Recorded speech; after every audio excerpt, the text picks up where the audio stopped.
Sveicināti podkāstu Halāta starpā, un šodien man ir divi viesi. Dr. Vitālijs Gnusins un Dr. Alberts Mhitarjans. Vai jūs varētu drusku iepazīstināt ar sevi, pastāstīt, ar ko jūs nodarbojaties ikdienā? Sveika, Līzi. Jā, protams, esmu zobārsts, kas specializējas implantoloģijā, ķirurģijā, un es savā ikdienā nodarbojos ar to, ka es atjaunoju cilvēku smaidas, ievietojot implantus, vienu zobu, vairākus, totālas restaurācijas, un mans uzsvars ir uz digitālām tehnoloģijām. Visu plānoju digitāli, un tikai tad mēs ejam uz operācijām. Labdien! Es esmu zoprotēzists, certificēts zoprotēzists. Ikdienā strādāju stomatoloģijas institūtā, jau vairāk ar 10 gadu pieredzi. Un gandrīz 8-9 gadus, principā jau no karjeras gandrīz pašiem sākumiem, es cenšos strādāt digitāli. Lielākoties savus pacientus es plānoju, implantu pacientus plānoju arī digitāli. Un savus ikdienas pavadu institūtā, gan strādājot, gan arī apmācot studentus. Kā jūs nonācāt līdz tam, ka jūs gribētu būt implantologs, jūs gribētu būt protezists, kāpēc ne kaut kas cits, tur nezinu, ortodontija, tur kas vēl, terapija, bērnu zobārstniecība? Es varu pastāstīt, kā es vispār nonācu zobārstniecībā, jo man ir tēvs arī zobārsts un ķirurgs, un man bija tāds mājās piemērs, viņš stāstīja, ko viņš dara, kāda tā ir specialitāte. Es iestājos zobārstniecības fakultātē, sāku mācīties, un kaut kur ap 3. kursu, kad iepazinos ar profesiju, es sapratu, kas man ir tuvāk pie sirds, ka es gribu nodarboties tieši ar ķirurgiskam lietām, un, protams, tad velti visu savu laiku un vēlmi iegūstot kvalifikāciju un iegūstot zināšanu, kas saistītas ar ķirurģiju un implantoloģiju. Kas jums, kāpēc tieši protezēšana? Mani abi vecāki ir zobārsti, bet, ja es esmu pilnībā godīgs, viņi nenesa darbu uz mājām. Tā kā, principā, zobārstniecība bija laikam tuvākais, kas man uz to brīdi bija. Es tajā iestājos, un es teiktu tā, ka es viņu iemīlēju pēc tam, kad jau biju iestājies, tuvāk jau 5. gadam. Un kāpēc tieši zoprotezēšana? Man pirmkārt gribējās turpināt attīstību savu, un otrkārt zoprotezēšana ietver sevi visas zobārstniecības sfēras. Principā tev ir jāsaprot, jāzina no katras sfēras kaut kas, lai orientētos ārstēšanas plānošanā. Tāpēc tāda izvēle. Kādi bija tie pirmie gadi jūsu karjerā protezēšanas implantoloģijā? Kas jums sagādāja vislielākās grūtības? Varbūt kaut kas pārsteidza, vai tomēr kaut kas atšķirās no parastās zobārstniecības? Drīzāk tas nebija grūtības, bet tas bija ļoti interesants ceļš, jo, kad tu tikko pabeidzi universitāti un zobārstniecības fakultāti, tu pieņemsim no ķirurģijas, zini tikai tos pamatus, un visu pārējo tev jāiemācās. Un tev atvērta visa pasaule, tev katra lekcija, katrais seminārs, katra konference ir pilna ar jaunām zināšanām, tehnoloģijām, iespējām, ko tu vari darīt, un tad tos pirmus gadus tu brauc visur, kur tik var iespējams, un mēģini pēc tam to visu apkopot, un tu mēģini visu to apvienot savas ikdienas darbā un pielietot, strādāt ar pacientiem. Tas ļoti aizraujošs ceļš sākumā. Protams, arī tagad tas ir aizraujoši, vienkārši tagad tu ļoti specifiski skatos, ko es gribu apgūt dziļāk, kādu konferenci apmeklēt, vai tur būs tie lektori, ko es gribu dzirdēt, ar ko es gribu iepazīties, un tad es teiksim tā, ka man ir jau palieku bišķiņ izvēlīgs. Bet, piemēram, tā kā apakšspecialitāte, tā kā implantoloģija atsevišķi rezidentūra neizdalā. Un par protezēšanu es dzirdēju diezgan daudz, ka to izvēlās, jo viņa liekas kaut kāda vairāk izaicinošākā, vai tā tiešām tā ir? Es varu izstāstīt, kā man gāja. Man bija diezgan intensīvas apmācības. Juridiski, principā, es neko neiegūstu ar protezēšanas apakšspecialitātes. Šobrīd vismaz man nav nekāda parastais zobārsts ar varu strādāt kā protēzists. Bet tā skola, kam tu izej cauri par tiem 3 gadiem, ir nenormāli vērtīga. Es te gribētu pateikt paldies saviem mentoriem, doktorei Plotniecei, doktorim Grieznim, doktorei Indriksonai, doktorim Vītolam un, protams, profesorai Soboļevai. Jo, pirmajos 3 gados jau no paša sākuma tevi iemet klīnikā, tu sāc strādāt ar pacientiem, un katru nedēļu jūs tiekties saviem mentoriem un iziet cauri dažāda veida klīniskajiem gadījumiem. Un principā jau pašā sākumā jau sākās ar diezgan sarežģītu gadījumu, bet pateicoties mentoriem, mēs ar viņiem tiekam galā diezgan labi. Un tev paralēli iemet arī pie studentiem, tev ir jāapmāca, un tev pašam vēl jāmācās, notiek cikli dažādi. Un līdz ar to tas grafiks ir diezgan tāds pilns, jā. Un tu pa 3 gadiem dabūni ļoti lielu pieredzi, pārliecību beigās, zināšanas. Protams, ka mācības turpinās arī pēc rezidentūras, bet rezidentūra ļoti labi tevi sagatavo. Tā bija manā gadā, kad es mācījos. Jā, tā kā es jau minēju, ka tur jūs arī kaut ko kopā mēģināt plānot ar doktoriem, un tā kā viss, kad nāk pacients, tā kā viss sākās ar diagnostiku un ārstēšanu, varbūt jūs varat pastāstīt, atnāk jums pacients uz konsultāciju, kā jūs izvērtējat pacientu smaidu, vai jūs uzreiz, kad viņš ienākot kabinetā, jūs kaut ko tur jau ievērojat, skatāties, un kā jums vispār tas domāšanas process par to sastādot plānu, kā jums tur viss notiek, jūs abi minējat, ka jums kopīgais ir tā kā digitāla plānošana. Jā, mums tas kopīgais ir, protams, un es arī, kad plānoju savus gadījumus, es sūtu implantoloģijas pozicionēšanas centram savus darbus, lai viņi saliek digitāli to visu, bet kā notiek iepazīšanas, pacients ienāk kabinetā, mēs sasveicinām, protams, iepazīmies. Es paskatos, kādā noskaņojuma pacients atnāca. Vai viņš smaidīgs, vai viņš ir bailīgs, ko viņš atnāca. Protams, man pirmais jautājums pacientam vienam, labdien, kā es varu jums palīdzēt? Protams, es pasaku savu vārdu, tas ir loģiski, jā, bet kā es varu jums palīdzēt? Tad pacients izstāsta, kāpēc vispār šodien viņš ir ieradies. Un tad, kā viņš runā, es paskatos uz viņu smaidu, kā viņš slēp, ko viņš neslēp, cik viņš ir atvērts. Un tad sarunas laikā mēs varam saprast, uz ko mēs virzamies. Vai viņš grib atjaunot visus priekšējos zobus estetiski, lai viņam ir smaids. Protams, tad man jāpiesaista būs protezistu, kas man piedalīsies ārstēšanas procesā. Ja viņš vēlās tikai atjaunot vienu tur košļāšanu zobu, tas ir cits stāsts. Viss notiek pa etapiem, lēnām ar pacientiem izrunāt, kā tu viņas vēlmes un kā mēs pie tā tiksim. Nu, un, protams, man ir pirmā konsultācija, parasti tā ir datu savākšana. Rentgēni, 3D, ja ir nepieciešams, digitālai nospiedumi, fotogrāfijas, gan sejas, ja tas iet runa par estetiskajām zonām, priekšzobu rajonu, mēs taisam arī lielas bildes, lai mēs proporcionāli visu varam saukt, un arī pārējais intraorālas bildes zobu stāvokļa novērtēšanai kopumā. Jā, man liekas, ka mums starp kolēģiem ir ierasts, ka pirmais jautājums, kad ienāk pacients, kā mēs varam jums palīdzēt. Man patika, man liekas, ka profesors Apsis to lekcijās teica, nekad neārstē svešinieku. Es pieturos pie šī principa, man ir svarīgs kontakts ar pacientu, lai tas izveidos diezgan, familiārs, un pats svarīgākais, kas, manuprāt, ir jānoskaidro, ko cilvēks grib sasniegt gala rezultātā. Kas ir viņam tieši nepieciešams, jo es varu piedāvāt jebkurai situācijai vismaz 3 ārstēšanas plānus. Tas ir tā vidēji, citām pat vēl vairāk. Un ir ļoti svarīgi saprast uzreiz tā kā narrow down, lai tu saproti pacientu, un tad attiecīgi mēs saprotam, kas mums ir vajadzīgs, lai tur nonāktu.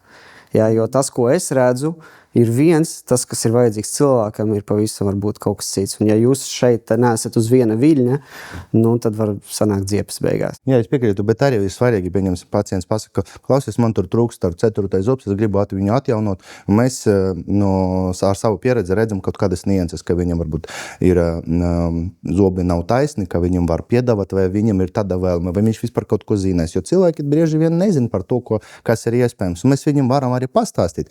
Ja viņš atsaka, saka, ne, man tas nav interesanti, man tas nav vajadzīgs, man tikai vajag tur funkciju un tā tālāk. Mums jādara tas, kas viņam ir, pēc kā viņš atnācis. Bet izstāstīs un piedāvāt un pastāstīt, ka var arī uzlabot estetiku priekšzobus. Vajag, pieņemsim, mēs redzam kaut kādus caurumus, vajag tas salabot. Viņš jā, es pat nezināju, paldies, ka pateicāt. Ja? Tā ir arī mums, mēs varam visu izskaidrot, piedāvāt, un lai cilvēks pēc tam varbūt viņš mainīs savu vēlmi un gribēs kaut ko vairāk, labāk, dziļāk. Problēma. Ļoti labs komentārs, es piekrītu, un ko es varētu ieteikt varbūt jauniem speciālistiem, kas man ļoti palīdz savā praksē, es daudz fotografēju rezidentūrā un daudz fotografēju ikdienā. Tad, kad es nofotografēju šo te, pieņemsim, ir blakus zobs, un viņam trūks, mēs gribam to trūkstošo ar implantu aizvietot, bet mēs redzam, ka blakus zobs arī ar vecu plombi, ar karies un tā.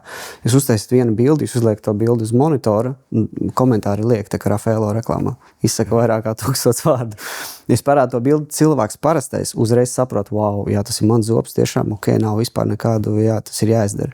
Jā, man arī ļoti patīk, es vienmēr pirmā konsultācija bildē pacientu zobus, rādu viņam uz datoru, uz ekrānu, tā vieglāk pacientam pastāstīt, un tad pacients vismaz saprot, par ko tu runā.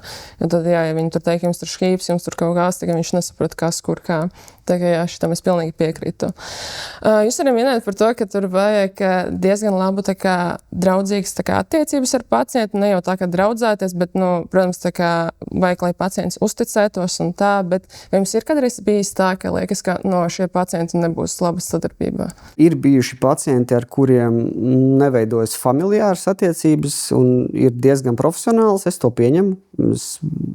Tādi pacienti ir, tas ir jāpieņem, vienkārši jūs satiekoties neparunāsiet tur par kaut kādām interesantām lietām nedaudz ārpus darba, jā, bet ir tādi pacienti, ir pavisam, teiksim, nepatīkami pacienti, tādi arī ir, kur tu paskaties savā sarakstā un tu pilnīgi negribi iet uz darbu. Diemžēl tā ir mūsu darba specifika. Un ja ir pavisam slikti neveidojas kontakts, mēs neesam akūtajā medicīnā, mēs varam vienmēr atteikt pacientam ārstēšanu un neturpināt viņu uz normāliem nosacījumiem. Jā, jūs vēl minējat par to, ka pacients dažreiz ļoti daudz ko par sevi nezina. Viņam tā kā var visu pastāstīt, kas viņam ieteikt, ko viņam būtu labāk jādara. Bet pie manis arī vienreiz nonāca pacients, viņš tās, jūs esat ortodonts, tas jūs laikam esat tas speciālists, ar kuru man būtu jāsāk. Bet kurš būtu tas speciālists, ar kuru būtu tā kā jāsaka, ja pacients grib tā kā, mainīt savu smaidu tā kā no A līdz Z? Ja pacients izvēlēsies konkrēti, viņš meklēs, pie kura speciālista viņam, ar kuru speciālistu jāsāk sava sadarbība. Tas var būt arī bazbrūd ķirurgs, varbūt protezists, varbūt terapeits vai ortodons. Galvenais ne specialitāte, galvenais iestrādātam protokolam, klīnikā, pēc kura mēs vadamies. Ja viņš tiek pie terapeita, kas ārstē zobu, liek plombas, ārstē kanālus, bet ja arī terapeitam ir iestrādāts protokols, ka viņš uztaisīs rentgenes, vismaz tas primitīvus, mazos tos baitvingus, paskatīsies, vai ir caurumi, viņš uztaisīs dažas bildes zobiem un izstāstīs pacientam, kas viņam trūks un kas viņam varētu būt nepieciešams pilnvērtīgai dzīvei un košļāšanai un smaidam. Tā viņš arī var būt tas speciālists, kurš ievadīs viņu tajā pareizajā virzienā. Ja man dažreiz ir tādi gadījumi, kad man liekas, ka tur varētu iztikt bez ortodontijas, varbūt tikai ar protezēšanu, un tāpēc man dažreiz gribēs, lai pacients vispirms aiziet pie protezista, un tad, ja kaut ko vajag pabīdīt, es varētu pabīdīt. Ja varētu tikai atrisināt ar protezēšanu, tad jau... Ja mēs te jāsadala tie pacienti, ja mēs runājam par tādiem maziem kaut kādiem defektiem, mazām tur izmaiņām, ko pacients grib veikt, tad, protams, ka pietiek ar terapeitu un tā, bet, teiksim, tos pacientus, ko es redzu, un ja mēs runājam par totālu mutes rehabilitāciju, es uzskatu, ka pirmais ir noteikti protēzists. Kāpēc? Tāpēc, ka protēzists ir tas, kas nobeigs to darbu. Viņš ir beigās tas, kas uzliks tos gala zobus. Un, viņš ir tāds kā diriģents, kurš beigās pasaka, ka šim zobam vajag endodontiju, jo varbūt zobi, kuri diemžēl nav atjaunojami. Un ja zobu sāk ārstēt ar endodontiju un pēc tam aizsūt pie protēzista, respektīvi sāk ārstēt kanālu un pēc tam aizsūta pie protēzista likt kroni, var izrādīties, ka tas zobs ir pārāk slikts, lai viņam liktu kroni virsū, un tā endodontija ir lieki uztaisīta. Tas ir vienkārši viens no klīniskajiem piemēriem. Bet būtībā, ja mēs par sarežģītiem gadījumiem runājam, es uzskatu, ka jāsāk protēzistu, kurš sastāda ārstēšanas plānu un nosūta pie saviem kolēģiem, kā katram izdarīt savu darbu, un tad protēzists var nobeigt to plānu. Tas būtu, manuprāt, pareizi. Ka ir viens cilvēks, kas uzņemās to. Jā, es pilnīgi piekrītu. Tas ir tas moments, kad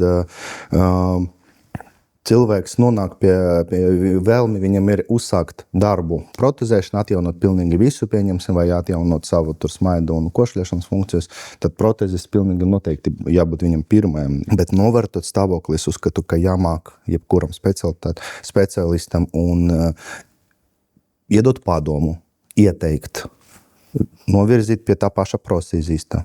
Jā, tas, kā teiktu doktors Viktors Afštols, kā jādomā out of box pie katra pacienta. Jā, pilnīgi. Viņam maksimāli, ko mēs varētu. Es laikam, kad es pirmo reizi iepazinos, man liekas, viņš tas bija arī no pirmām frāzām un teicieniem, ko viņš arī stāstīja arī mums, kā studentiem, jo mēs pirms daudziem gadiem bijām arī doktora Viktora studentus kādu neilgu laiku, bet un arī viņš tādu iemācīs to frāzi, un to frāzi sēž joprojām man galvā, un es atceros to baigi domāt ārpus robežām. Bet cik daudz tā kā pacientam jāiesaistās tajā ārstēšanas plāna tā kā lēmumu pieņemšana, jo, labi, es godīgi atzīšos, man ļoti patīk tā kā drusku atbildības arī novest uz pacientu, lai pacients tā kā arī uzņemas atbildību par plānu, lai tas nebūtu tikai no manis atkarīgs, kā ir ar jums. Absolūti.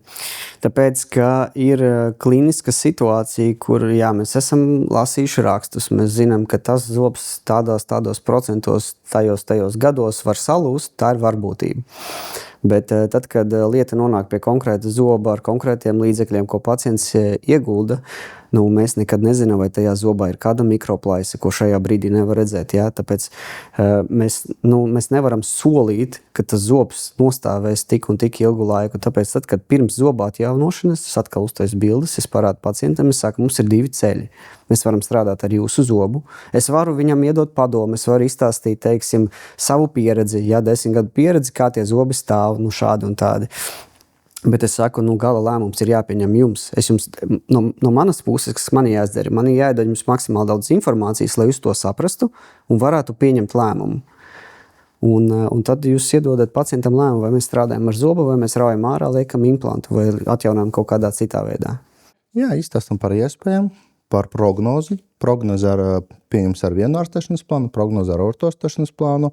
Un arī mēs nedrīkstam aizmirst par to, ka atbildība pēc kvalitatīvi veiktas ārstēšanas ir tikai uz pacienta. Tādā ziņā, ka es ielieku pacientam implantu un viņš nāk protezis pabeigs, pieņemsim kroni priekšzobam vai sanuzobam. Tas nav svarīgi, kuram, jā, bet viņš nākamajā dienā aizies un ar to implantu, ar to kroni mēģina satvert kādu pudeli ar to zobu.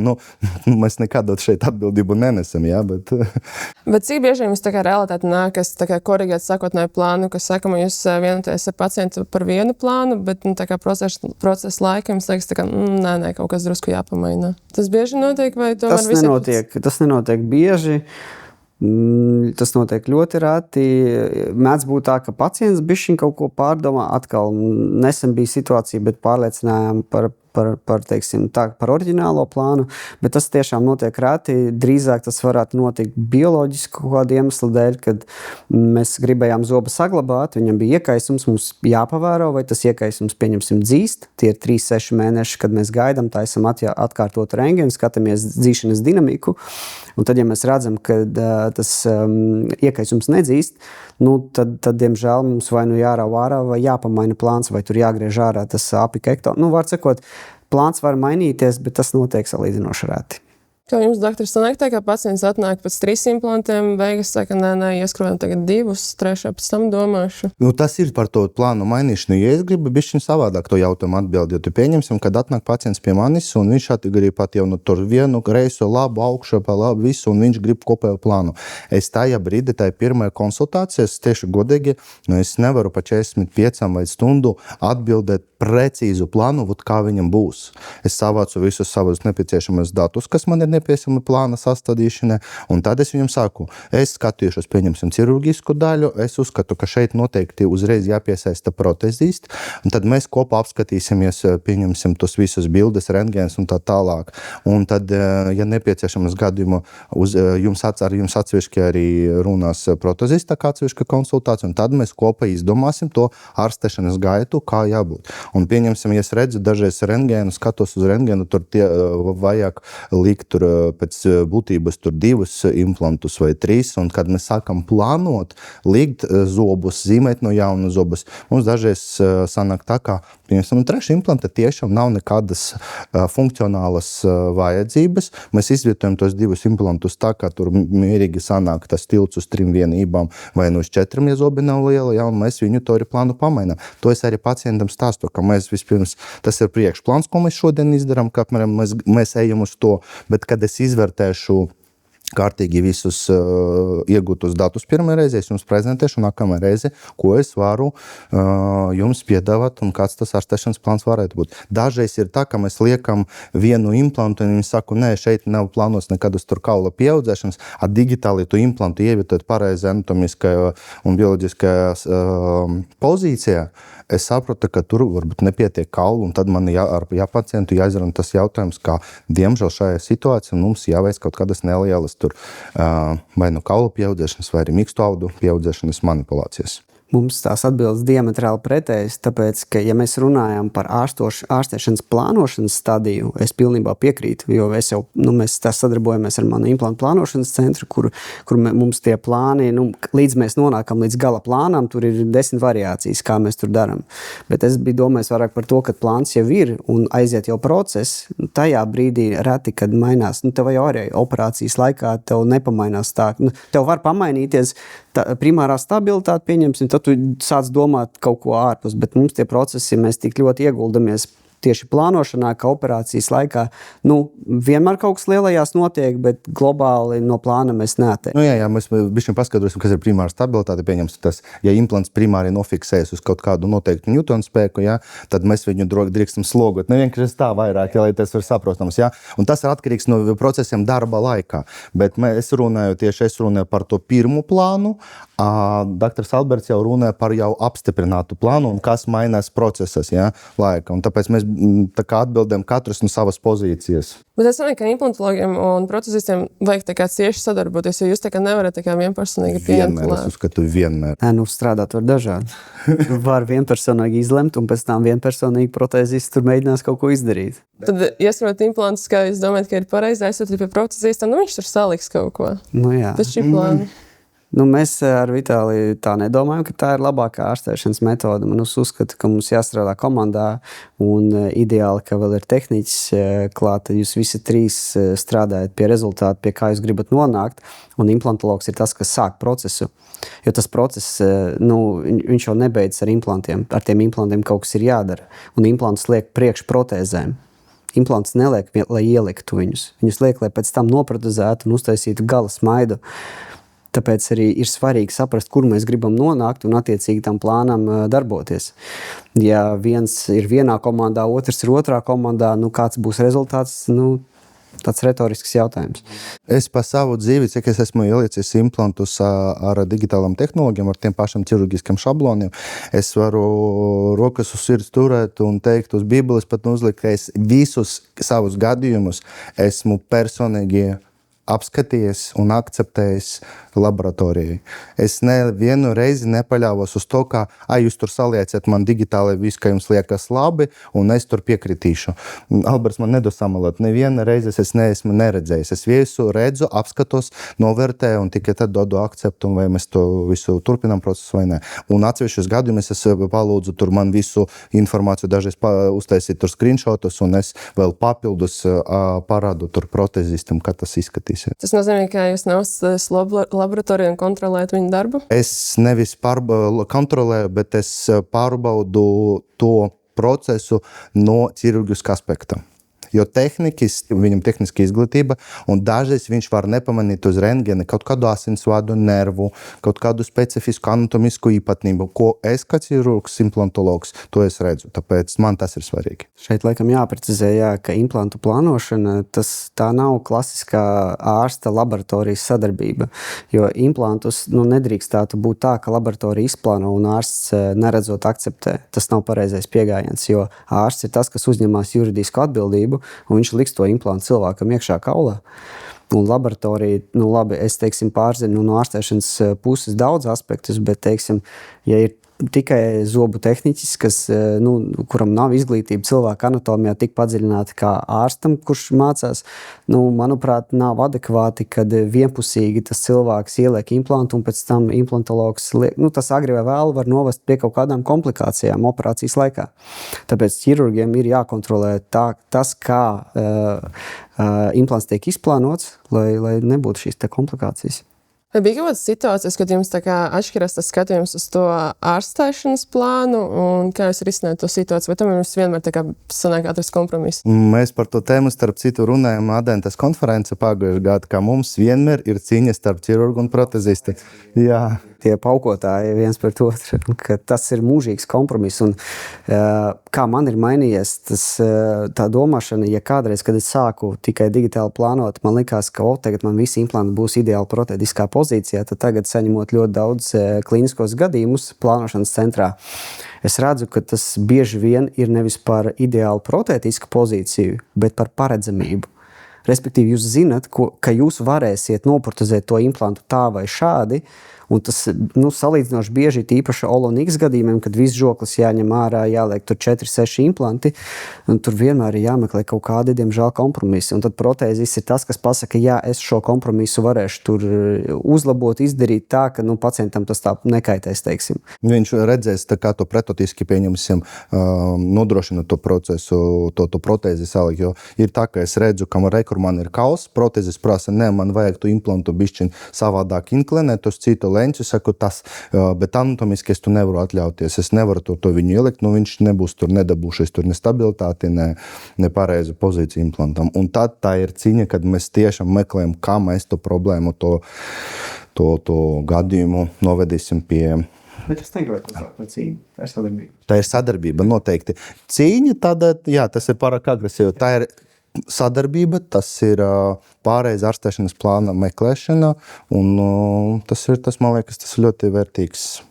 Tas man kā protezis nevienmēr varēs izglābt slikti ievietotu implantu. Jā, tieši to tas arī nozīmē. Nē, teiksim, digitāli tad situācija ir tāda, ka uzlikt uz implanta vienmēr kaut ko var. Jautājums, kā tas strādās ilgtermiņā. Un mēs gribam, lai tie implanti nestāv 2-3 gadus. Un pats sliktākais, ka pacients bieži vien nejūt problēmas pirmajā gadā.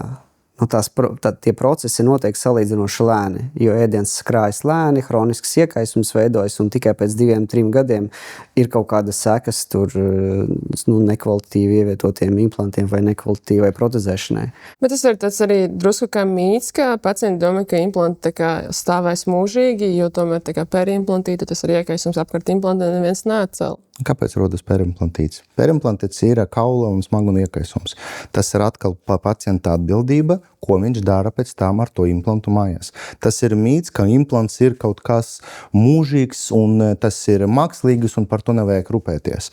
Implants ar kroni, tas ir jūsu zobs, tas ir pacienta zobs, par kuru jārūpējas tikpat kā pa savu zobu. Jātīra no rīta un vakara, jālieto birstītes, diegi, irigātori un tā tālāk, un jāiet pie higienistes 2 reizes gada, un arī jāatrādās pie terapeita, un jāizvērta kopējais mutes dobuma stāvoklis pie zobārsta regulāri, un tad tas tiešām implants mūžīgs.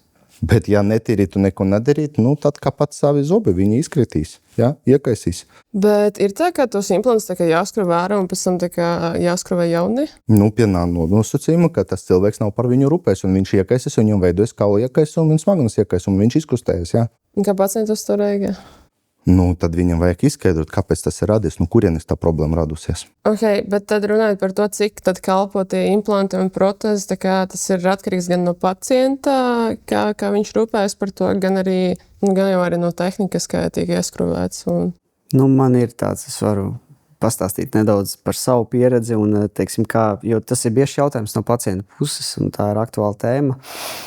Tas, ko mēs varam, ir jāatcerās, ka pirmkārt tā ir medicīna. Mēs esam medicīnā, mēs neesam, kaut kādā sfērā, kur mēs varam apsolīt, ka viss būs skaisti un rožaini, jo ir kaut kāds procents klīnisko gadījumu, kur mēs nezinām, kāpēc tas implants ir iekaisis. Pat ar labu higienu, tur zem 0,5% no populācijas ir tā kā.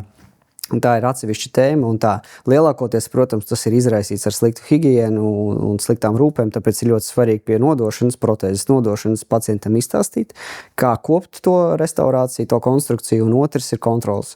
Tas, ko jūs aizsūtat pie higienistiem reizi pusgadā, mēs aizsūtam savus pacientus, sakam, ka ir jākontrolē, pirmkārt ir jātīra vienkārši zobiņi pie higienista, otrkārt higienists labi apmācīs, viņš apskatīsies arī protēzes. Un tas ir tāds monitorings, un tikko kā mēs noķeram problēmu, jo ātrāk mēs viņu noķeram, jo ātrāk mēs viņu varam atrisināt. Par to, cik ilgi kalpos tie implanti, tas ir ļoti aktuāls cilvēkiem jautājums. Kā es uz to atbildu, ir 2 atbildes. Viens, es varu nosaukt viņiem klīniskos piemērus, klīniskos datus, kas mums ir, pieņemsim, izdzīvošanas procents. Pēc 5 gadiem ir apmēram 97-8%, ka viss būs labi ar jūsu kroni vai implantu. Pēc 10 gadiem viņš nokrīt uz 93, pēc 15 gadiem uz 85%. Taču tie pētījumi pa 15 gadiem, mums tie rezultāti ir tagad. Tas nozīmē, ka implanti ir ieskrāvāti pirms 15 gadiem. Kā būs tagad, mēs zināsim tikai pēc 15-20 gadiem. Mēs gribētu ticēt, ka šie procenti kāpj uz augšu. Otra atbilde. par to, vai šie implanti ir uz mūžu un tā. Es vienmēr atbildu, ka es gribētu, lai viņi ir uz mūžu jums, ka man nekad dzīvē jums nekas tur nav jāpārtājas, bet realitāte un arī mūsdienu, teiksim, ikdienas realitāte, iedomājieties, ka jums piemērs analoģija par mašīnu. Jūs aiziet uz autosalonu, nopirkt jaunu mašīnu. Cik mums mūsdienās jauna mašīna maksā? Vismaz 40,000 un uz augšu. Kāpēc tajā brīdī cilvēki nedomā, ka viņi taču neviens nedomā, ka mūsdienās, ka viņi pērk uz visu dzīvu mašīnu? Un cik bieži mēs izmantojam zobus un cik bieži mēs izmantojam mašīnu. Mēs zobus izmantojam katru dienu vairākas reizes dienā. Mašīnu mēs tik bieži neizmantojam. Un mēs tāpat maksājam daudz lielāku naudu par mašīnu, kuru mēs zināsim, ka pēc tam mainīsim. Viens arguments šeit ir, mēs mašīnu varam pārdot savus zobus diez vai. Es pat domāju, ka mēs zobus lietojam vairāk nekā dažas reizes dienā, jo ir cilvēki, pieņemsim, stresa, kaut kāda stresa, un viņam ir īpatnēs stāvokļi, ka zobu bruksums, kad viņi rīvē zobus, un tad iedomājieties, vēl pa nakti, ja nelietu kapi, nāks kapi, tad cilvēks vēl to implantu zobus rīvē 12 stundas, vai cik viņš guļ, 6, 8, un tas atkrist arī, jā. Bet nav tā, ka, piemēram, ja ir kaut kāda keramika vai, piemēram, implants un pretis zobs, tā kā ir vienkārši dabīgs zobs, tā kā kapi obligāti, nakts kapi vajadzētu. Cirkonis ir tas, kas deldē zobu vismazāk, bet te jāskatās ne tikai no zobu nodiluma viedokļa, bet arī konstrukciju pārslogošanu viedokļa. Jo bieži vien man cilvēks saka, es nokodu tur maizīti, jā, un man tur zobs nolūza, bet problēma ir tajā, ka ir bijis ilgtermiņa lielas slodzes. Tas tāpat kā, iedomājieties, jūs cērtat koku, līdz paliek pavisam tur centimetrs. Jūs pienākat un ar pirkstu pagrūžiet to koku, un viņš nokrīt. Ne jau tāpēc, ka jums ir tur stiprs vājš koks, ja? Bet tāpēc, ka jūs viņu esat cirtis visu laiku, un viņš ir palicis pavisam vājš. Tāda ir tā doma analoģija, ko es pacientiem stāstu, kāpēc būtu jālieto tās naktskapes, jo griež zobus es uzskatu, ka visi kaut kādā dzīves posmā, vairāk vai mazāk, stundu, 2, pusnaktī, to neviens nevar pārbaudīt, un neviens nevar zināt, kad jūs to darīsiet. Un ir pierādīts, ka pa nakti cilvēks pirmkārt kustina savu žokli tādos virzienos, kā nekad dzīvēs tā kā apziņā nebūtu kustinājis, un otrkārt tas spēks arī daudz lielāks. Vai jums ir kaut kādi mīti par implantiem, kroņiem, protēzēm, ar kuru jūs tā kā dzirdējat, vai pacients jums stāstīja, jums bija tāds, šis tā kā interesants mīts? Tie mīti ir lielākoties standarti, ka tas, es dzirdu, ka kaut kur pacients teicis, ka implantu taču pēc 10 gadiem ir jāmaina. To es esmu dzirdējis. Ļoti pacientiem mīļākais, laikam, jautājums par, tagad es, laikam, lidosta skenēšu, tas skaņas no tam rāmjiem būs, nē, nav. Uzreiz patbildēsim, lai visi zina, ka implants ir nemagnetisks materiāls, implantiem ir titāns, un titāns nav magnetisks materiāls, tāpēc viņš neskanēs. Un tas ir to, ko es tādi mīti. Ļoti specifiskus neesmu saticis. Vai tev ir tādi, ka piemēra? Nē, laikam baigi ar mītiem. Man ir jāatnāca viens pacients, un viņš saka, Klau, doktor, varbūt es neregulēšu tomēr zobus, tā kā viņi izskatīs, pēc tam es uztaisīšu all in six, tā kā būs labi. Un bija tas, tā kā zobi neizskatīs tāpat. Es esmu dzirdējis no dažiem pacientiem, tas gan ir, es nezinu, tas nav mīts, tā ir viņu tā kā subjektīvā realitāte, ka viņi jūt tos implantus kaut kādā veidā, teiksim, uz temperatūrām, citi uz slodzi, bet ļoti maz procents, bet man ir tādu feedbacku devuši cilvēki, un es, protams, ka nevaru viņam, skaidrs, ka ir blakus zobi, kas var dot to jūtību, teiksim, ka kakliņi var būt atsekti, un tā tas var būt, bet, viņi saka, nē, es jūtu tur augšā pie slodzes, tā kā, tāda ir situācijas bijušas. Jā, bet arī par to tāds interesants, ko tu saki, ka izkritīs zobi vai atnāk doktori, man tur pārēja visi zobi, ar viņam diezgan daudz tur palikšu zobi. Man laikam zobi visi slikti, davai visu izņem, ieliek implantus un būs smuki. Pirmkārt, jo ilgāk mēs noturamies ar saviem zobiem, ka mēs varam saglabāt, tas ir labi, bet, tas tā nenotiek. Mēs gribam saglabāt savu zobus, un ja pacientam izkrīt reāli dēļ kaut kādas slimības zobi, tas nozīmē arī kauls stāvoklis ir jau pasliktāns un smagenes stāvoklis, un tad būs liels jautājums, vai mēs spēsim tik vienkārši ievietot viņam tur 6 implantus, lai kaut kādu protezi uztaisīt, jo notiek jau anatomiskas izmaiņas. Ja es arī drusku pieskaros tiem All-in-4, All-in-6, varbūt jūs varat arī paskaidrot, kas tas ir. Un arī, man liekas, ka tagad tas ir tā kā mārketinga ziņa diezgan tā kā populārs, jo pacienti pārsvarā nāk uzreiz pēc kaut kā tāda. Man vienreiz arī atnāca pacients, viņš man rādīja bildi, kur ir All-in-4, viņš tāds, es gribu šitā. Man tāds, jums diemžēl pie kolēģi, nevis pie manis. Diemžēl, laikam, ne visi saprot, kas ir All-in-X, tas koncepts, jā, ne visi tagad ierauga smuku reklāmu, pirms pēc, un nāk skrien uzreiz, tā kā es gribu tāpat, jā. Tāpēc mēs cenšamies to izskaidrot, arī man ir diezgan daudz izglītojušu video dažādos sociālos tīklos par to, kas ir All-in-X un kādu mēs viņu pielietojam. Tā ir tāda metode, kuru nepieciešams pielietot, ka neviena cita ārstēšanas iespēja, metode nav vairs iespējama. Tas nozīmē, zobi ir kritiski bojāti, viņus tiešām vairs nevar atjaunot un stabilizēt, un viņi izvilkušies, viņi ir ar periodontās slimšanas ir bojātas, ir zobu migrācija, viņi tur palikuši, pieņemsim 4-5 zobi, kur ir kritiskais stāvokli, ja, un pat, ja mēs atrodam vienu tur zobu, kas ir, teiksim, tā labs, ja, un viņš pie visas tur pārējiem 14 zobu atjaunošanu, 13 zobu atjaunošanu, var tā teikt dažreiz, tā kā traucē, ja, viņš nedos mums iespējas to visu uztaisīt estetiski un funkcionāli pareizi, bet visbiežāk viņi visi ir tādā stāvokļa, kā tad mēs jau pielietojam to konceptu. Ja pacientam pieņemsim priekšzobu, 6 zobi ir labā stāvoklī, bet viņš vienkārši grib tikai tāpēc, ka viņš kaut ko tur tādu dzirdēs, ka varu visus 4. Tad notiek ilga saruna pacientam izskaidrot alternatīvu, kā var dabūt, saglabājot savus zobus. Jo viņam tad arī saglabājas savādāk sajūta, kad viņam ir savu zobu vēl palikuši. Bieži vien arī atnāk pacienti ar ļoti smukiem intaktiem priekšējiem zobiem, neskartiem zobiem, un tad viņi tur prasa, ka viņi grib venīrus likt, un ļoti daudz arī protezisti viņam atsaka, jo viņi saka, ka labi zobi, tā kā priekškam visus tos venīrus, vai jums arī ir tāda nostāja? Absolūti. Es esmu tas, kas atrunās cilvēku no venīriem pēc iespējas tā kā tālāk. Tas, ko es parasti, mans pirmais ārstēšanas plāns ir ortodontija ar balināšanu. Un mikro tiešās restaurācijas, ko es pats neveicu, deleģēju pāris kolēģiem, ar ko man ir sadarbība. Un tad es viņiem saku tā, ka ja jūs neapmierinās tas rezultāts, mēs vienmēr paspēsim jūs noslīpēt to zobus. Jo tad, kad es noslīpēšu zobus, tas ir tāds neatgriezenisks process. Ja kaut kāds milimetrs jebkurā gadījumā kaut kāds milimetrs apkārt zobam vai priekšpusītē tiek zaudēts, un tas ir neatgriezeniski. Emali mēs nevaram izaudzēt no jauna. Un visticamāk kaut kādā dzīves posmā kāds no tiem venīriem vai kroņiem nokritīs, salūzīs, vēl kaut kas notiks. Pēc gadiem 20, 30 mēs nezinām, kas notiks. Tajā brīdī būs jāslīpē visticamāk zobs vēl vairāk, no zobu paliks vēl mazāk. Tāpēc, jo tālāk mēs varam atlikt šīs te invazīvās ārstēšanas metodes, manuprāt, jo labāk.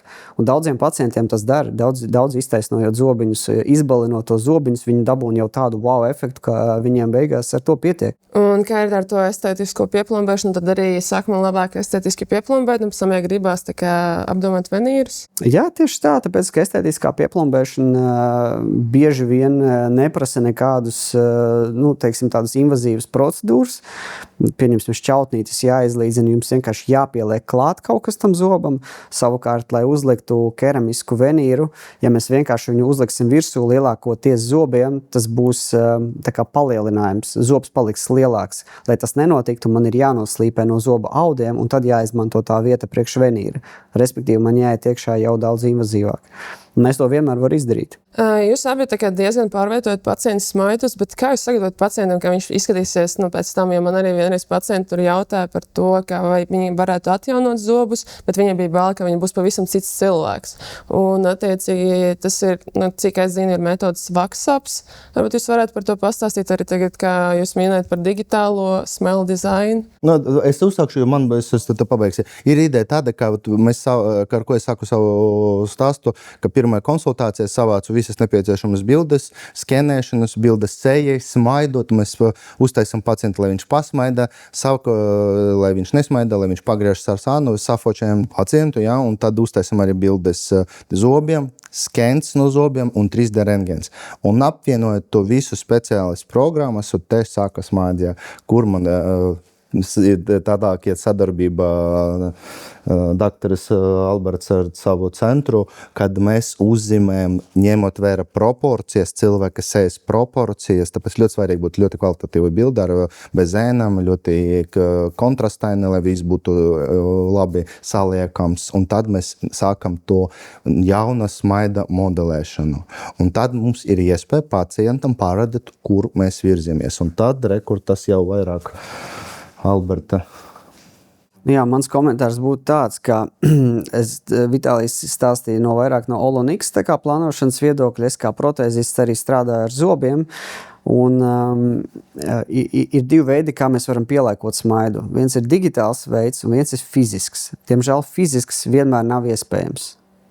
Digitāls ir ļoti attīstījies, nāk iekšā mākslīgais intelekts, mēs varam uzlikt ļoti, ļoti skaistu smaidu, varam uztaisīt, mēs varam pat bildi pārveidot par video, kur cilvēks runā un redz to smaidu izmaiņas dinamikā. Un te ir liels jautājums, vai mēs šo te plānu varēsim atkārtot fiziski. Un te ir jābūt ļoti, ļoti uzmanīgam, ja, solot pacientam vienu un varēt to arī izpildīt. Kas strādā, daudz labāk un arī pacientam dod tādu visreālāko sajūtu, ir tas mock-ups. Tas nozīmē, ka mēs ar plasmasas palīdzību varam uzlikt jauno smaidu uz pacienta zobiem. Pagaidīt tur pāris minūtes, tā plasmas sacietē, apstrādāt bišķiņ, lai tur nav lieka materiāla. Un, viņš tad varētu apstīties, kā izskatās viņa nākotnes zobu formas. Un, ja viņam patīk, tad mēs varam pēc tā arī iet. Bet ir pacientu gadījumi, kur pacientam ir pārāk lieli izteikti zobi, un mums tie zobi jāpataisa mazāki. Un tādos gadījumos mēs fiziski nevaram viņu pielēkot. Tā kā Bet es nerunāju tikai par Oloniks case. Mēs runājam arī par, pieņemsim, ja te iet runa par estetisku zonu, kad pacients pasmaida un cik mēs tur viņam zobus redzam, dažreiz ir tas no 5. līdz 5. Un arī ievietot tikai vienu zobu. Mums ir svarīgi paplānot dažreiz, kā tas zobs tajā smaida izskatīsies. Bet, par tām visādām smile dizainu un tā tālāk, tikai lai nebūtu tā, ka pacientam ir diezgan lielas ekspektācijas un pēc tam beigās mēs to rezultātu nevarētu sasniegt. Man liekas, tas ir viss tāds grūtākais un tas tā robeža ar to visu mākslīgo. Jāiznes līdz pacientam ar vārdiem, ka tas ir aptuvenais ārstēšanas plāns un tādas lietas. Jums bija tā, kā pacients pēc tam uztaisiet pilnu protezēšanu, ieskrūvēt implāntus, tur kroņus salikt visu, un pacients saka, man nepatīk. Tāpēc līdz kamēr mēs nododam pa gala rezultātu, mēs uztaisam ļoti daudz tas laikošanas vizītes, un dodam viņam iespēju piedalīties. Protams, viņš vienmēr piedalās pie tā gala rezultātu un komentē, kas viņam patīk, kas viņam nepatīk. Albertam. Te komentārs ir, es saprotu cilvēkus, tad, kad mēs viņam veicam pilnu rehabilitāciju un mums atnāk gala restaurācijas, gala kroņi, mēs viņam pielaikojam un viņam principā mums 10 minūšu laikā ir jāatbild, jā vai nē. Un manuprāt, tas ir, ja jūs sākat iedziļināties tajā procesā un ja jūs būtu pacienta vietā, vai tas būtu viegls lēmums. Jo uz zobiem mēs nevaram neko atskrūvēt, neko aizsūtīt pēc tam, ja mēs cementējam to kroni, mēs vairs nevaram noņemt. Tas ir pacients to arī saprot. Un tad viņam principā 10 minūšu laikā ir jāpasaka, vai viņam patīk smaids, ar ko viņš steigās tur. Protams, mēs varam uzlikt tur viņu uz pagaidu cementa, bet tad ir riski, ka viņš tur tie kroņi nokritīs, viņš salauzīs viņus un tā tālāk. Tur ir savi riski. Principā lielākoties gadījumos viņam ir jāizlem krēslā, vai viņam patīk tie zobi, ar kuriem viņš steigās. Jā. Kas ir tas, no kā pacients vairāk baidās? Viņš baidās no tā, ka viņam varētu nepatikt, vai viņš baidās no tā, ka tas varētu nokrist, atcementēties, atskrūvēties? No anestezijām un sāpēm. Tas ir viens, un otrais, ka viņš nevarēs pierast pie tā mākslīga zoba. Bet tas ir vairāk bailes, jo parasti, kad mēs ieliekam, vienu kroni pie košļēšana, tur, kad mēs atējam košļēšanu zobu atjaunojam, pirmais pacientam jūt, kā jūs jūtaties, un kā savs zobs, es neko nejūtu, man ļoti patīk. Tas ir tāds, wow, mēs izdarījām to visu pareizi, tā kā pacientam ir perfekta sajūta. Bet kā viņš var izskanēt savu zobu? Tas nozīmē, ka ir par augstu oklūziju, Jā, ja kaut mikrons ir pa lielu, pacients to uzreiz sajūtīs. Realitāte ir, pieņemsim, pacientam nav apakšējā lielā zoba. Ja? Viņam nav, viņš kaut kādus 6 mēnešus noteikti, citos gadījumos varbūt ātrāk, vismaz 3-4 mēnešus varētu nebūt. Viņš ir pieredz pie tā, ka tur ir tukšums. Mēs nododam viņam tagad to kroni, un viņam parādās kaut kas jauns mutē. 80-90% gadījumu cilvēks saka, wow, viņš liekas kaut kas liels man mutē. Ļoti ir gadījumi, kad pacients saka, jā, kā savs, bet tas parasti ir pēc 2 nedēļām. Jo vidējais adaptācijas periods ir 2-4 nedēļas. Un tad cilvēks pierod, un tad es viņam parādu spoguli, viņš apskatās, un jā, tas zobs nav lielāks kā citi. Vienkārši tās sajūtas ir tādas, jo tur ilgstoši nekā nav bijis.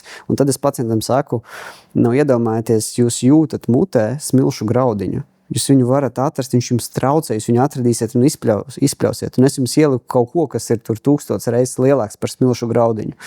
Loģiski, ka tas traucēs, bet dodiet laiku, 2-4 nedēļas vidēja adaptācija, jauniem cilvēkiem ātrāk, vecākiem lēnāk. Un parasti nav problēma, jo mēs arī vizuāli parādām, ka tas kronis, viņš nav 1,5 reiz lielāks pa blakus tur zobiem vai platāks, teiksim. Un tad pacienti ar to atrod, atnāk uz kontroli, pasaka, jā, tagad kā savējais, un ar to arī parasti viss beidzas. Bet nav tā, ka diezgan grūti atrast to punktu, kas tiešām pacientam traucē.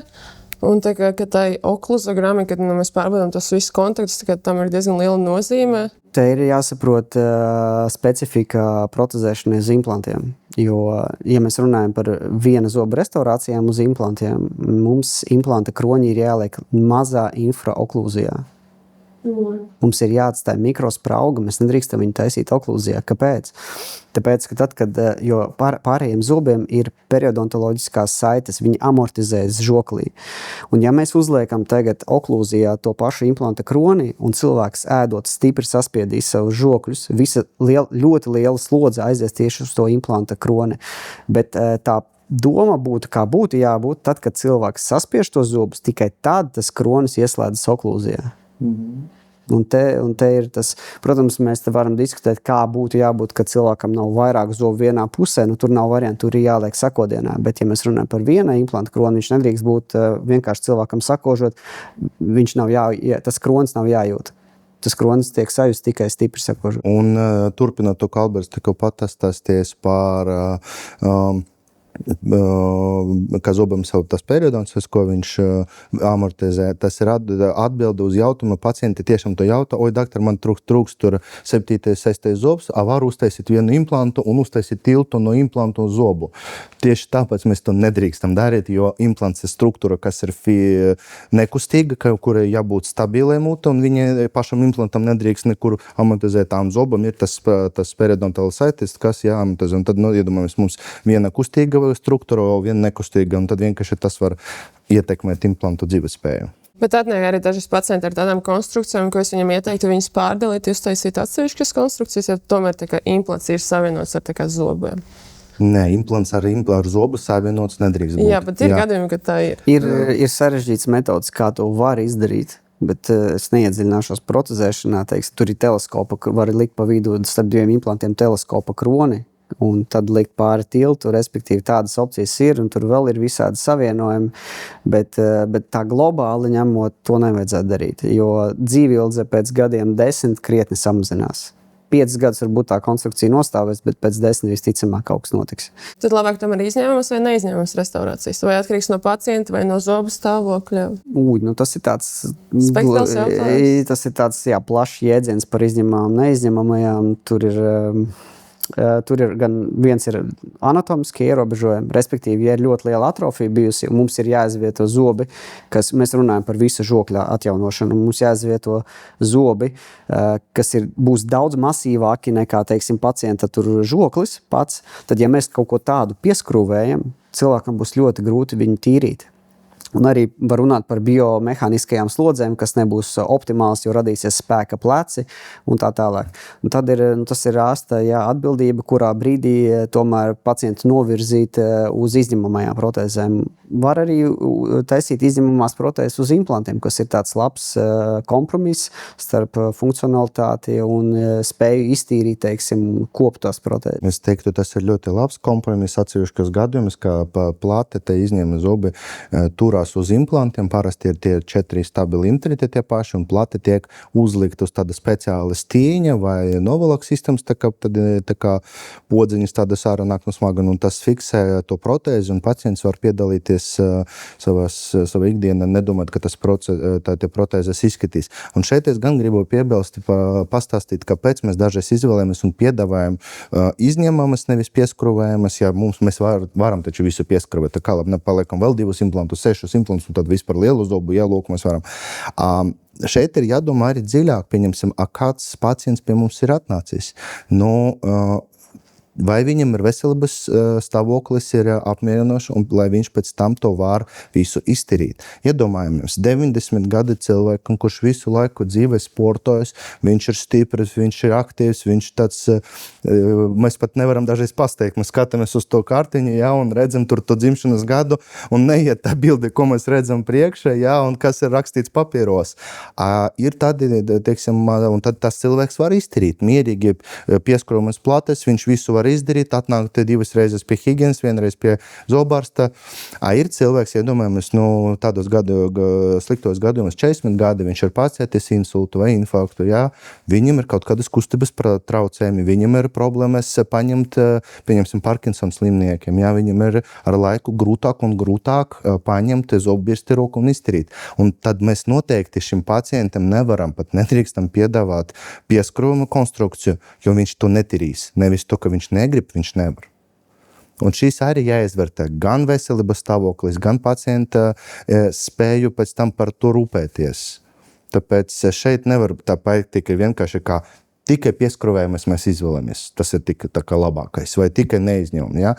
Jāizvērtē kopā bilde tā kopumā, un tad jāpieņem lēmums atsevišķus gadījumus. Es nevaru uzdot šo man liekas, tas ir ļoti aktuāls jautājums. Man arī bija viens pacients, viņš atnāca pie manis, un viņš teica, es viņam taisīšu vietu implantiem vaļā, viņš brauks skrūvēs tos uz Turciju, un bija tas labi, labāk taisam vietu ciet. Vai jums bija tā, ka jums pacienti arī teica, ka, doktor, šis pa dārgi, es braukšu uz Turciju? Parasti viņi tā nesaka, ka tas pa dārgu. Viņi iepazīst, pasaka paldies, mēs drukājam tos ārstēšanas plānus, dodam pacientam uz rokam, un viņš tad vienkārši neatnāk laikam uz nākamo vizīti, mēģina braukt uz to alternatīvam, teiksim tā, klīnikam, kur viņš var to dabūt, bet man tā nesakoja, ne jums dārgi, es braukšu citur. Kā jums, doktor? Arī reti. Mēs mēģinām, teiksim, varbūt runāt par tiem pašām vai izņemamajām vai neizņemamajām. Tas ir liels tāds finansiāls solis, teiksim, no izņemamajām uz neizņemamajām reiz 2 bez maz vai cipars pieaug, jo pieaug gan implants skaits, gan tāpat protēzi, ko mēs izgatavojam, un tad mēs meklējam parasti kaut kādu kompromisu.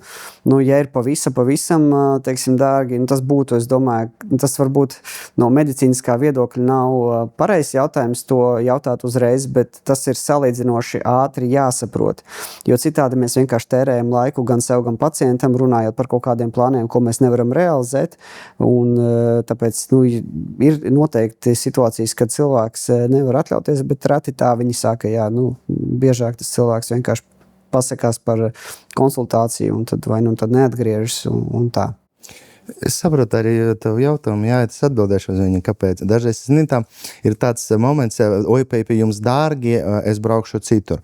Man tā neteica, bet es gribu to nokomentēt, vai kā mēs strādājam. Pirmā konsultācija, plāna sastādīšana, otrreizē konsultācija, pacientiem izstāstīšana, vesela komanda, kas strādā pie plāna, pie dizaina, mēs domājam, kā to mēs iztenosim, kā mēs to realizēsim. Uz to aiziet neviena stunda, pat neviena diena dažreiz. Mēs no lielākiem darbiem aiziet dažreiz vairākas nedēļas, kā mēs to visu saplānojam. Runāt par to pašu piemēru, ko tu pateici uz to valsti, kuriem tagad visi brauc, tur taču parasti kā notiek. Viņi aizbrauc, no rīta viņi ieskrova implantus un vakar viņi aizbraukt ar zobiem. Tad tas vairāk retorisks jautājums, vai to var tiešām izdarīt par visu pa vienu dienu? Kad palaiž ar apslīpētiem zobiem un tad filmē, tur. Nepieliekot, kad doktors saka voksapus, nepielieko mokapus, nepielieko neko, vienkārši bez plānošanas ierauga zobus, ierauga kaulu, visu saskarva, pēc tam kaut kā saliksim. Diemžēl tā arī notiek. Kaut kā saliek, un pēc tam ir komplikācijas, problēmas, ko pacients vairs nevar viņus atrisināt, jo ir vēl citas nianses. Viņi izmanto tur tādus materiālus, implantus un tehnoloģijas, kas nav Eiropas certificētas, un mēs pat nezinām, kas tas par implantiem. Ja pat mēs pacients atnāktu un paprasītu palīdzēt, mēs nevaram, mums nav instrumenti šeit tādu, kā lai pieskruvētu to pašu implantu. Un tāpēc ir tas jautājums, pa vienu dienu tiešām var izdarīt labi, nepadomājot. Jā, diemžēl zobārstniecība ir diezgan sarežģīta un diezgan multidisciplināra, un jā, bieži vien tā prasa ļoti daudz laika. Un jā, tāpēc man arī ir jautājums par to, mēs ļoti daudz runājam par kaut ko profesionālo jomu, bet nedaudz gribētu dzirdēt par jūs tā kā personīgi dzīvi. Kā jūs atslēdzaties pēc garas darba dienas, un vai darbs tiešām arī nāks ar jums uz mājām? Vai tomēr jūs tā kā cenšaties sadalīt darbu un tā kā atpūtu ārpus? Man negribētu teikt, ka nesanāk. Tā ir apzināta izvēle. Es, diemžēl, ņemu darbu uz mājām, bet tajā pašā laikā es nejūtos, spēju kaut kā sadalīt, cenšos balansēt starp ģimeni, darbu, atpūtu, kas man ir atpūta. Es bez sporta nevaru, visu dzīvi esmu sportojis. Līdz 30 gadiem es spēlēju futzālu un beigās pat kļuvu par Latvijas čempionu futzālā. Tas tāds man mazs lepnums, sporta sasniegums. Un, no 30 gadiem esmu pievērsies vairāk boksam un fitnesam. Bet bez sporta es nevaru. Man vismaz reizi nedēļā jāiet kaut vai paskriet, jo tās restartiņš man ir.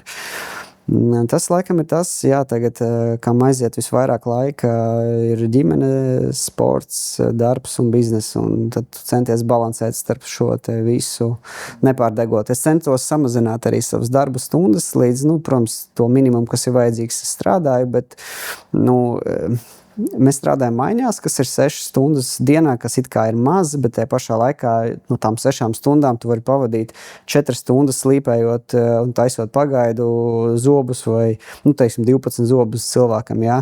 Un tu vispār neatēji no tā cilvēka. Tu esi visu laiku mazā laukā, tev milimetrs ir jākontrolē, tu strādā palielinājumā, tu esi augstā koncentrācijā, un tad tev vēl pāris cilvēki jāpieņem, tad vēl kaut kas jāizplāno un tā. Līdz ar to tās 6 stundas var būt ļoti, ļoti piesātināts, un es nevaru iedomāties, kā būtu strādāt 12 stundas, un tur es domāju, ka krīt vienkārši kvalitāte vienā brīdī. Un tu ne pacientus gribi redzēt, ne darbu, ne ģimeni, neko tu vairs negribi redzēt. Tāpēc tur ir jāmeklē tas balans. Un tad arī vajag piebildēt par to koncentrācijas līmeni, kā slīpē zobu. Tev no zoba audiem tu noslīpē tikai 0,5 mm, tagad līdz milimetram pareizi, Iedomājies, pie cilvēkam vajag noslīpēt tur 6 zobus, un tas pašas, 4 stundas tev neaizņem, bet tev visiem zobiem jāsaklabā mīnus 0,5 līdz milimetram tie audu daudzums jānoslīpē, un nedrīkst nekur būt lielākam. Jūs pie ārsta jau bijat? Kāds staigā, visu laiku kaut ko pagaidām vēl turamies. Kā tur Itālijā iet? Par ādoru, es regulāri eju pie ārodārsta pārbauda reiz gada, tas ir, es uzskatu, obligāti, bet runājot par vai es nenesu darbu uz mājām, es būšu godīgs, diemžēl man līdz 100% nesanāk, jo es arī lasu lekcijas,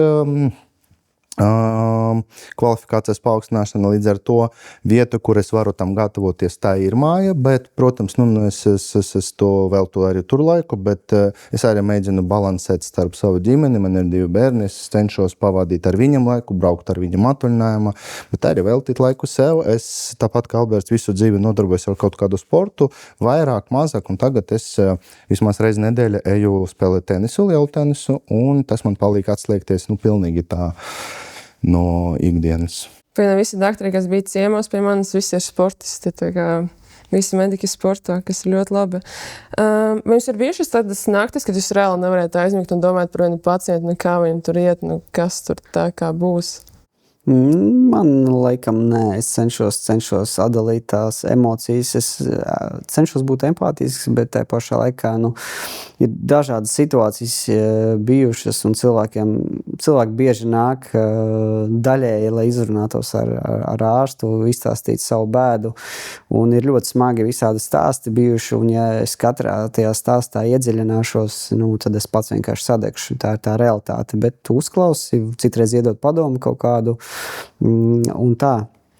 Bet tā, lai būtu tādas problēmas, par laimi, laikam mēs neesam tādā sfērā, lai negulētu naktis, neesam sirdsķirurgi tur, tā kā varbūt Vitālijam ir bišķiņ cits, jo ķirurģija ir, bišķiņ nopietnāk nekā protezēšana, teiksim, no rehabilitācijas viedokļa, bet man par laimi es cenšos gulēt. Teiksim tā, kā atsevišķi kaut kādos sarežģītos gadījumus, kad mēs uztaisam kaut kādu pacientam operāciju lielāku, tad es dodu kontaktus, ja vajag kā sazināties ar klīniku, kas sazināties, ja vajag, ir kaut kāds sasāpju jautājums, ja steidzieks, tad pacients var uzrakstīt, jā, protams, bet tā kā negodiem, es izstrādāju sev tādu protokolu, kā es sagatavojos jebkurai manipulācijai, un tad mēs visu saplānojam, es zinu, kā es to darīšu, un arī, pieņemsim, ja tas vēl pirms jebkuras manipulācijas no rīta, vai tur pirms es sagatavojos, apsēros bišķiņ arī padomu, ko es darīšu, tā.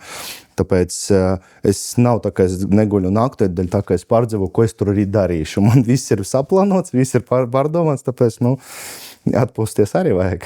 Tas ir ļoti labi, bet es gan dažreiz uztraucos par dažiem atsevišķiem pacientiem, tad es domāju, kā viņam tur iet. Un ja viņam vēl tikai neatriks, tikai viņam iet, tad es vēl vairāk uztraucos.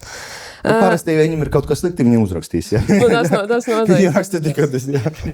Tāpat neviens neraksta, tev zina, doktor, es te 9 vakarā svētdienim zvanu, pateikt, paldies, man virs labi. Tā, diemžēl, nenotiek. Kas jums sniedz tad vislielāko gandarījumu jūsu profesiju? Tas uzreiz tad varētu paturpināt par to, ka tu saki, ka pacienti neraksta. Man tagad bija Ziemassvētkos vairāki apsveikumi no pacientiem. Viens bija tāds, ka tas ir mans gada labākais lēmums un tā. Un laikam šie te teksti, tās emocijas, ko cilvēks tev dod atpakaļ, enerģijas izteiksmē, emociju izteiksmē, teiksim, un kā tu esi palīdzējis tur izmainīt viņu dzīves kvalitātes, tas ir, to nevar izmērīt naudā. Tas laikam ir skaisti mūsu profesijā, jā. Kad tas notiek? Tās, jā, es varu vairāk runāt, par tam problēmu, kad ir kaut kas, kad viņi arī panākti pierun, jā, bet par to gandarījumu, ka viņi man ir tagad arī vienā pacientiem piekrīta, mēs nofilmējam priekš arī sauc tīkliem, kur viņa iztasta savu tās patiesas emocijas, cik viņa ir laimīga, un viņu, man liekas, viņa tik daudz runā, mēs to video saisinājām, tur līdz tā, un tāpat viņa to visu varējām, tas emocijas parādīt cilvēkiem, ka viņa bija laimīga, viņa runā, cik viņa ir. Tas bija pareizi lēmums, un meiti viņu tur arī ieteica to izdarīt, un ka tas viņu motivē, kad viņa saņemas, un tu viss izdarīja, ka viņa ir laimīgākais cilvēks, jo viņa tagad saka pavisam savādāk dzīvot. Tie, kas ir mazāk emocionāli, vienkārši jā, paldies, mēs ir tur pateicīgi, bet dažreiz, kad mēs parādām to rezultātu pie spoguļa, var redzēt tas acīs, kas cilvēkam, tas acīs mainās. Un tas sekundžs, tāds wow efekts, un viņi ir priecīgi paliek. Jā, protams, tas cilvēka atkarīgs. Jā, es tam pilnīgi piekrītu, kad pacients smaidā vai vienkārši tu redzi, ka viņš ir drusku savādāks, viņš kļūst drusku varbūt pašpārliecināts, jo tomēr smaids nedaudz dot pārliecību. Tas diezgan motivē, un arī tu saproti, ka jā, tu esi īstajā vietā. Kādu padomu jūs dotu sev pašam, vai kāds padoms jums būtu vajadzīgs jūsu karjeras sākumā jums? Nezinu, nepatīk sevi tur kaut kā lielīt vai kā, bet es vai sporta dēļ vai kā biju diezgan disciplinēts no paša sākuma, un man nav sajūtas, ka es saviem pirmajiem pacientiem esmu tur nodarījis kaut kādas sliktas lietas, jo es pirmkārt to, ko es nezināju, es pārjautāju, es ļoti sagatavojos procedūrām, kuras bija man pirmo reizi. Es gan biju diezgan, nosacīti pārgalvīgs, es tur salīdzinoši ātri es taisīju jau tūlītējās implantācijas kaut kādus keisus, bet es arī, ieguldījos gan teorijā, gan arī praksē, sagatavoju visu, lai man ir plāns A, plāns B, plāns C, plus man bija ļoti forši mentori, pie kā es vienmēr varēju vērsties, tā kā, es domāju, ka nebija tāda, nav nekā tāda, ko es tā kā baigi mainītu, jā. Tā kā man, pozitīva vēsture ir, laikam. Es varu ieteikt jauniem kolēģiem noteikti nekad nedrīkst baidīties, jo, man liekas, tā ir tendence tagad baidās paprasīt. Uzdot jautājumu pieredzējušam kolēģiem. Un tā nav jābaidās. Neviens nekad nesodīs par to jautājumu. Palīdzēs, atbildēs, jo visu zinat, ka tu tikko pabeidz universitāti, un tas nav iespējams, un viņi arī neko nezina. Un es nekad nebaidījos aiziet pie pieredzējuša kolēģa, uzdot jautājumu, paraunāt par to kādu sarežģītu gadījumu, kā viņš rīkotos. Un tas ir normāli, tas arī man joprojām mums notiek kaut kāds konsilis dažreiz ar kolēģiem, kad ir kaut kāda nianse, kas man liekas, ka es gribu dzirdēt, pieņemsim arī alternatīvu viedokli, un mēs arī varam savākties un parunāties. Protams, mēs tur bez konkrētiem pacientu vārdiem, uzvārdiem, vai pat mēs dažreiz nerādām ko tam kolēģiem no pacientu datu, tos no izmeklējuma, bet vienkārši var parunāt, apspriest, kā tu darītu, kāda veida tu tur izcinās tu problēmu. Un tas ir ļoti vērtīgs, tāpēc arī jāpiedalās dažādos stādiju klubus, starp citu, un tad es varu pastāstīt, ka es esmu Latvijā ITI, tas ir stādiju klubu direktors, kur es aicinu vienmēr kolēģus piedalīties, nākt, apspriest, diskutēt par dažādiem gadījumiem, keisiem, un lai viens otru izglītot, tas ir tas nebaidīties no cita viedokļa, es varu tā teikt. Bet tur var nākt arī ne tikai certificēti speciālisti, bet arī kaut studenti vai rezidenti. Tur īpaši nosacījumi, kā tur teikt, bet jebkurš cilvēks var nākt. Jo es domāju, jebkurš dakteris, protams, tas ne medicīnam, ne zobarstu, tas nav domāts. Kurš no jums biežāk kāvējas, jūs vai pacienti? Mēs. Bet dēļ kā dažreiz? Iedomājies, tev no rīta pacients nokavēs 10 minūtes, dienas beigas, cik izver? Atrunas, kas?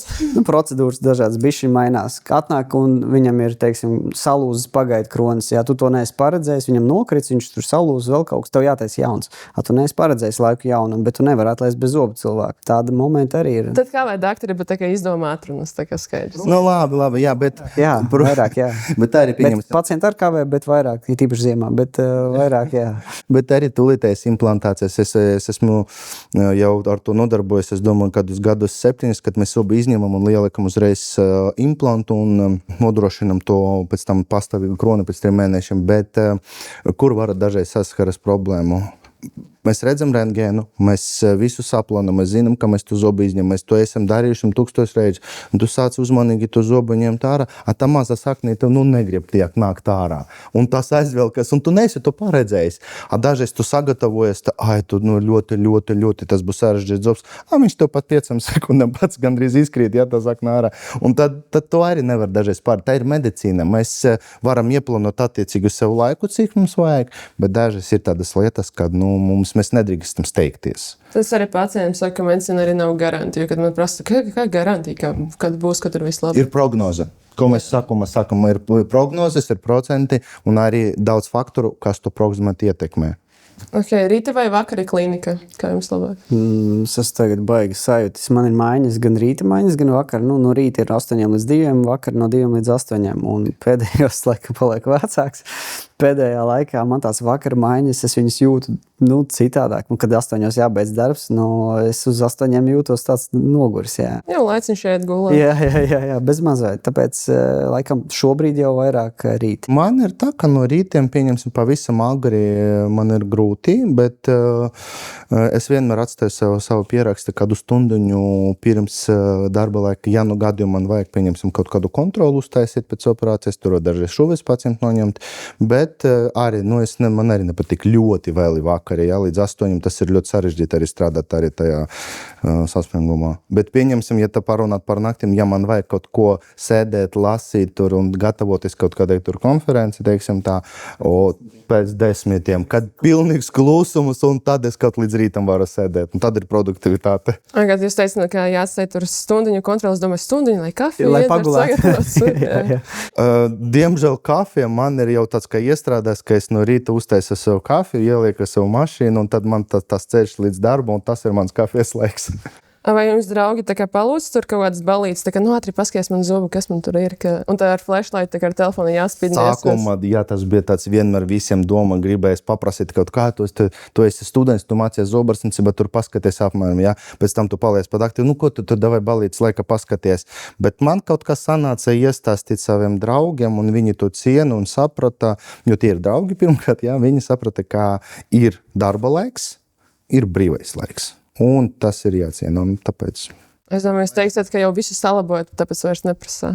Bet tomēr es mācu viņam savus draugus tīrīt zobus, lai viņam nav jālabo zobi un jāliek implants. Tas bija brauciens šovasar. Parasti nelūdzu tur pastīties un tā, kaut kādas tur, jā, parasti nē, bet šajā braucienā mums bijām 4 džeki un man bija draugs, viņš ir arī medicīnas, viņš ir oftalmologs.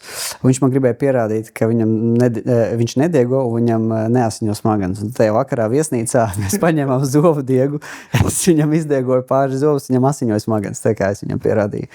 Tas vairāk bija tāds deals. Protams, tas bija principi jautājums, jā.